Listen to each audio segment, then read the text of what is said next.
Olá, amigos, amigas de todos os clubes do Brasil, mas especialmente torcedores de Corinthians e Cruzeiro. Vamos falar neste vídeo sobre o Deportivo Quito e as lições que este clube, que corre o risco de desaparecer, deixa para esses dois clubes e para outros gigantes do futebol do Brasil. Sim, se aqui no Brasil quando a gente imagina um clube grande, a sua gigantesca torcida, dificilmente a gente consegue associar tudo isto ao possível desaparecimento deste clube. Esta sensação ocorre não somente aqui no Brasil, mas em todos os países da América do Sul. Dificilmente alguém consegue imaginar que um clube tão gigantesco, de uma hora para outra, possa deixar de existir. Mas isso é o que pode e deve acontecer com o Deportivo Quito, que é um clube grande do Equador. Esse clube nasce em 1955, um ano após o nascimento do futebol profissional no Equador.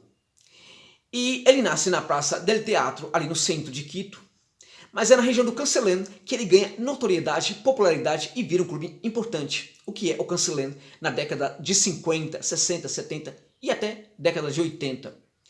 Até a década de 70 era uma espécie de cidade satélite de Quito, lugar onde as pessoas iam dormir e que no dia seguinte deixavam para ir trabalhar em Quito. E as pessoas dessa região, que era uma região muito pobre, sofriam diversos preconceitos, pautados ali nas piadas bem sem graças que se contava na década de 50, 60, 70 até década de 80. Do tipo, o correio, se eu mandar uma carta, ele consegue chegar até o Cancelém? Como é que você faz para sair do Cancelém e chegar até aqui? Você vem de carro de bois? Quantos dias você demora? As ondas do rádio já chegaram ao Cancelém? Existe alguma casa com 2 dormitórios lá no Cancelém? Algum sobrado, algum prédio? Existe alguma coisa, alguma área, alguma rua que não seja de terra no Cancelém? Todas essas piadas eram contadas sobre o Cancelém, sobretudo na década de 50 e 60 e 70. E mostrava muito bem o que era essa região. Contudo, em 57, o Quito resolve fazer, num final de semana, um passeio ao Cancelém. E por causa disso, as pessoas do lugar, elas ficam deslumbradas. Como é que um clube grande sabe que a gente existe? A partir daí, todos eles passam a amar esse clube. As crianças que jogavam bola nas ruas sonhavam em ser jogadores do Deportivo Quito. No final de semana, a diversão das pessoas era escutar os jogos do Deportivo Quito pelo rádio. Cresceu muito. Em 1968, consegue o título nacional do Equador, gerando grande comoção. Contudo, a equipe demora 40 anos para conseguir um outro título. Somente em 2008 é que a equipe do Deportivo Quito consegue um outro título. Neste sentido, assemelha-se muito ao Corinthians, que ficou numa maratona de títulos, numa seca de títulos de 23 anos aqui no Brasil, e tem algo mais entre os dois clubes neste sentido. O Corinthians é um fenômeno mundial porque, diferentemente de muitos clubes no mundo, enquanto não ganhava títulos, especialmente na década de 70, a sua torcida aumentava, crescia muito. Além disso, ela ficava cada vez mais fiel, fanática ao seu clube. O mesmo acontecia com o Deportivo Quito. Só que em 2008, os dirigentes eles percebem que o clube é uma boa plataforma para crescimento político, para se transformar em políticos importantes ali da capital equatoriana, e investem milhões no clube, inclusive fazendo grandes empréstimos com os bancos que depois o clube é que tem de pagar, e montam em 2008 um elenco fantástico, uma equipe muito boa, e eles conseguem vencer um título depois de 40 anos. Só que a premiação para cada jogador do elenco foi de $100 mil. A premiação pelo título foi de $100 mil para cada um dos jogadores do elenco. E detalhe, havia naquela situação 43 jogadores no elenco, muitos dos quais sequer, durante a temporada, entrou em campo para jogar bola. Mesmo assim, cada um deles ganhou $100 mil por causa do título. Em 2009, além dos títulos, além do prêmio, que foi não somente dado para o título, mas também por partidas vencidas em clássicos, por exemplo, além desse problema, os salários aumentaram cada vez mais. E nisso, lembra quem? Lembra o Cruzeiro, que jogador aí lateral que ganharia $100 mil em outro clube do Brasil, estava ganhando 400 mil. Havia jogador no Cruzeiro ganhando R$1 milhão. O Deportivo Quito fazia a mesma coisa. Em 2009 ele ganha novamente, em 2010 não consegue ganhar, em 2011 volta a ganhar o título no país. Só que a partir daí as dívidas começam a ficar públicas são gigantescas, os torcedores começam a ficar sem saber o que está acontecendo, os jogadores entram na justiça querendo receber salários, salários atrasados viram uma constante, técnicos saem do clube, entram na justiça também exigindo o pagamento de dívidas. A Federação Equatoriana neste momento começa a gerar regras muito mais sérias, inclusive uma regra de que o clube, quando começava o campeonato, para jogar o campeonato, precisava apresentar certificados bancários. O clube consegue parcialmente apenas estes certificados. A crise fica muito grande, fica muito forte, a dívida se avoluma cada vez mais. Em 2015, o time cai para a segunda divisão. Em 2016, perde 43 pontos, cai para segunda divisão B, que é uma espécie de segunda divisão B de Petintia, que é o departamento ali onde fica a capital, e é uma espécie de terceira divisão do país, é semi-amadora. E o clube, a dívida aumenta cada vez mais, aumenta muito, o clube fica flertando ali com o amadorismo o tempo inteiro. Nessa temporada de 2020, o clube já encerrou suas atividades no país, porque foi eliminado na fase prévia da terceira divisão, e continua pagando salários, em tese, continua a pagar os salários até o final do ano dos jogadores que já não estão jogando. É muito provável que o clube, em 2021, se não pagar tudo o que deve, ou grande parte do que deve, não vai ter autorização para jogar e vai ser colocado no amadorismo definitivamente. Se não pagar tudo isso, vai para o amadorismo. E se for para o amadorismo, mesmo que consiga pagar depois, mesmo que pague tudo, ainda assim precisará de 5 anos para receber autorização para voltar a competir no futebol do Equador. Ou seja, a possibilidade de que essa equipe desapareça é muito grande, hoje está em 90% de possibilidades. E como é que os gigantes somem assim? Como é que isso pode acontecer? Em que lições esse clube deixa para Corinthians e para Cruzeiro e para outros clubes que vão pelo mesmo caminho? A primeira lição é que, hoje em dia, não é mais possível manter dívidas impagáveis, pensando que o clube um dia, por ser grande, vai conseguir resolver o problema. Bem, nesse sentido, existe aí uma lição, vamos falar um pouco mais disso depois. Mas a primeira são os grandes salários, salários incompatíveis. E por que os dirigentes fazem isso? Por que pagam esses salários? Bom, no Deportivo Quito, em 2011, era muito comum os jogadores legitimarem até os erros dos dirigentes. Eles faziam muitas promoções do nome dos dirigentes, até por isso os dirigentes, alguns viraram políticos do país. E era comum ver jogadores cantando o nome dos dirigentes. Nada incomum com ao menos uma cena dos jogadores do Cruzeiro no vestiário do Cruzeiro, em certo momento, cantando o nome do Itaí. Itaí. Ou seja, é muito provável que esse dirigente sequer consiga cargo político hoje em dia por causa do que aconteceu com o Cruzeiro. Mas era uma coisa comum que aconteceu lá e que aconteceu também no Cruzeiro. Ou seja, o jogador ganhava muito dinheiro e aí não tinha como não amar, não adorar, não legitimar até mesmo as bobagens dos seus dirigentes. Bom, a dívida do clube é muito impagável, a dívida do Cruzeiro também hoje é muito difícil de ser paga.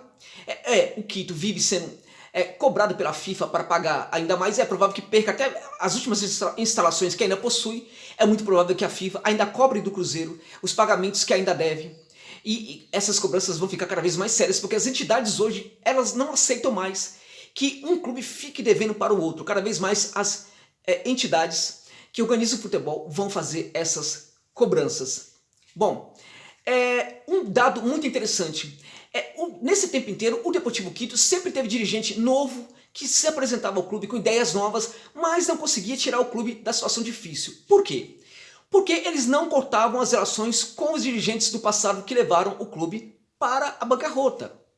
Eles não cortavam as raízes, todos eles tinham algum tipo de relacionamento com os dirigentes que levaram o clube ao problema. Quando a gente olha hoje para o Cruzeiro, para a gestão atual do Cruzeiro, a gente vê gente que pode até ser bem intencionada, mas que ainda tem em sua companhia pessoas que destruíram o Cruzeiro. Essas pessoas não estão totalmente fora do Cruzeiro, ao contrário do que muita gente pensa. Elas estão lá, elas são muito poderosas. E, inclusive, o fato de estarem no clube, sendo protegidas pelo clube, faz com que a justiça tenha mais dificuldade de chegar até elas e puni-las, porque, de certa forma, o clube as protege. Foi assim no Deportivo Quito, tem sido assim no Deportivo Quito, no momento tem sido assim no Cruzeiro e também, de certa forma, pode continuar a ser assim no Corinthians. Hoje as pessoas que estão destruindo o Corinthians ainda estão no poder, só que vai haver eleição no Corinthians E o principal candidato a vencer as eleições é o candidato da situação. Duílio Monteiro Alves já disse que o Andrés não participará da sua gestão, mas já disse que o Andrés vai ser o seu principal conselheiro. Em outras palavras, vai sim participar da gestão e é muito provável que mande na gestão do próprio Duílio Monteiro Alves. Ou seja, não vai romper, ele que é inclusive parte desses dirigentes que hoje estão fazendo um grande mal para o Corinthians, ele não vai romper de forma nenhuma com as ramificações do passado que levaram o clube ao problema, que estão levando o clube ao problema. Para o dirigente opositor que também luta pela eleição no Corinthians, que é o Mário Gobi, o clube deve mais de R$1 bilhão, tirando o estádio dessa história. Ou seja, o clube deve mais de R$1 bilhão, uma dívida completamente impagável. Em 2011, foi perguntado para o dirigente do Quito sobre a dívida do clube. E ele falou o seguinte: não tem problema em ser uma dívida impagável, porque o clube é uma dívida grande, porque o clube pode administrá-la e pode pagá-la na hora que quiser. Não há problema em ser uma dívida grande, desde que ela seja pagável. E, num certo momento, ela virou impagável. Num certo momento, o Andrés também falou algo parecido, que não havia problema do Corinthians ter uma dívida grande, que ter uma dívida não é um grande problema para um clube da estatura do Corinthians, porque ele tem os bancos à sua disposição, quando quiser ele vai lá e paga a dívida. Não há problema em resolver manter esse tipo de problema. O Andrés foi o dirigente que, quando o clube caiu para a segunda divisão, havia uma reunião ali de dirigentes, num certo momento, com todos os torcedores se manifestando do lado de fora. Todos os dirigentes saíram pela porta dos fundos, foram embora. O Andrés saiu pela porta da frente, recebeu tapa na cara de torcedor, mas encarou os torcedores, não fugiu da responsabilidade. Foi o dirigente que ficou no clube e trouxe o clube de volta para a primeira divisão. Foi o dirigente que manteve o Tite quando todo mundo o questionava, e a partir daí o Corinthians conseguiu inclusive o título, inclusive o título mundial. Foi um dirigente importante para a história recente do Corinthians. Mas num certo momento ele começou a falar que a dívida é grande, não tem problema, desde que ela seja pagável, e hoje ela é quase impagável. Então esse tipo de coisa não pode mais ser aceita dos clubes do país, e de nenhum país, nenhum lugar do mundo. Não dá mais para viver, nos dias de hoje não dá mais para se conviver com dívidas impagáveis em clubes grandes do futebol brasileiro e mesmo sul-americano. O Deportivo Cali deixa essa lição. Os salários altos também existe e hoje é um problema em todos os clubes, tanto no Cruzeiro quanto no Corinthians. O elenco do Cruzeiro era muito grande, de jogadores ali, muitos jogadores pouco comprometidos. O elenco do Corinthians hoje é enorme, gigantesco, só que, curioso, não tem uma equipe competitiva. O Deportivo Quito, em 2012, tinha o elenco chegou a 52 jogadores, mas também não tinha uma equipe competitiva. Então, muitos jogadores, hoje o Corinthians contrata muitos jogadores, é um dos clubes que mais contrata no país. É um clube que empresta jogadores da base e contrata jogadores até com nível inferior aos da base. O Corinthians tem uma dívida, uma folha de pagamento de quase 15 milhões de reais mensal, já não consegue pagar mais essa folha mensalmente, está com dificuldades para fazer os seus pagamentos. Mesma coisa que aconteceu com o Deportivo Quito. Ou seja, o clube equatoriano, que pode deixar de existir a partir de 2021, deixa lições terríveis aí para quem quer aprendê-las, para quem quer usá-las e parar de cometer erros grotescos e grosseiros de dirigentes contra os seus clubes. Mas é necessário que os torcedores também fiquem atentos e saibam no momento certo pressionar seus dirigentes para que eles entrem no caminho correto. Há várias formas de se pressionar. A torcida do Deportivo Quito não entendeu isso. Ela sempre apoiou quando tinha dívida, quando precisava resolver, quando a equipe não conseguia jogar, ia jogar e não podia jogar porque não tinha uma certa dívida. Eles arrecadavam dinheiro do próprio bolso, entregavam para os dirigentes, eles pagavam e a equipe jogava. Não adiantou. Existem formas e formas de se pressionar dirigentes. É muito importante que os torcedores tentem fazer, quando possível, naquilo que for possível, tente fazer, boicotar os seus dirigentes e, de certa forma, se necessário for, em algum momento, quando a torcida voltar aos estádios, talvez pensar mesmo que talvez em certos momentos, em certas partidas, talvez fosse o caso até de não ir para o estádio, quem sabe? É necessário que os torcedores comprem um pouco mais essa briga, porque dirigentes responsáveis não podem se virar donos, acharem que são donos do clube e levarem seus clubes para a bancarrota. Então o Deportivo Quito deixa lições muito importantes para Corinthians, para Cruzeiro e para outros grandes do futebol brasileiro. Se eles vão aprender essas lições, é uma outra história, mas é necessário, sob risco de também, vamos lá meus amigos, quem sabe desaparecer do cenário do futebol mundial. É isso.